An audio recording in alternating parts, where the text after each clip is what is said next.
When to address it.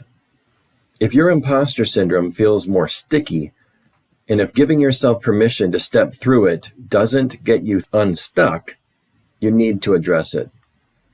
When you begin taking real rubber hits the road action steps in building your business, such as when working with your first clients, and you feel yourself slowing, avoiding tasks, compromising your vision, stopping in your tracks, or retreating to a former comfort zone or a previous iteration of your business, then you need to address it.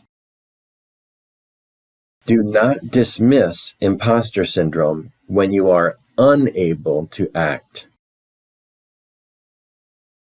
If you feel like you have imposter syndrome, it could be because you know deep down that you have self-healing, self-esteem, or competency to develop before you can effectively serve clients.